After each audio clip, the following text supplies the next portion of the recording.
नागपुरातील पुरामुळे झालेल्या नुकसानीच्या भरपाईसाठी राज्य सरकारनं 204 कोटी रुपयांच्या कामांना प्रशासकीय मान्यता दिली आहे।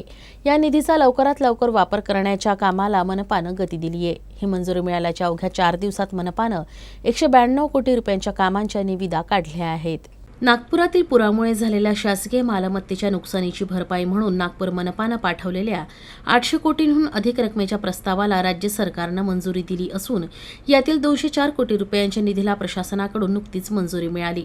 या निधीच्या वापराबाबत मनपा आयुक्त डॉक्टर अभिजित चौधरी यांनी दाखवलेल्या तत्परतेचं फलित म्हणजे अवघ्या 4 दिवसातच मनपानं 192 कोटी रुपयांच्या कामांच्या निविदा तांत्रिक समितीनं काढल्या आहेत।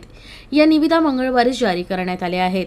मनपा आयुक्तांच्या सूचनेनुसार ही कामं झोन स्तरावर करण्याचा निर्णय घेण्यात आला है।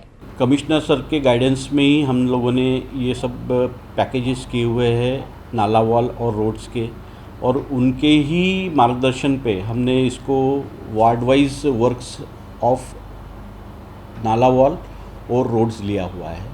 जारी करण्यात आलेल्या निविदेअंतर्गत नद्या नाल्यांच्या संरक्षक भिंती बांधण्याची 56 कामं केली जातील, तर 41 कामं रस्ते बांधणीशी संबंधित आहेत। आचारसंहिता लागू होण्यापूर्वी या निविदा मंजूर होणार आहेत। मनपानं रस्ते बांधणीसाठी 6 महिने आणि नदी नाल्यांच्या भिंतीसाठी 1 वर्षाचा कालावधी निश्चित केला आहे।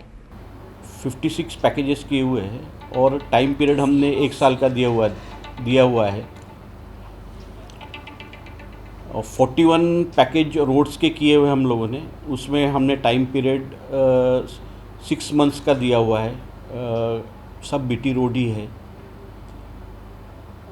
इसमें टोटल लेंथ कवर की हुई है 61 किलोमीटर्स और कॉस्ट आ रही है 33 करोड़। इस तरह से 192 करोड़ के टेंडर हम फ्लोट कर चुके हैं और 4 तारीख को इसका ओपनिंग रहेगा, सबमिशन रहेगा और ओपनिंग 5 को रहेगा फरवरी। और कोड ऑफ कंडक्ट लगने से पहले ही हम लोग वर्क ऑर्डर इश्यू करेंगे, ऐसी हमको पूरी आशा है। लोकसभा निवडणुकीची आचारसंहिता 8 मार्च रोजी जाहीर होण्याची शक्यता आहे।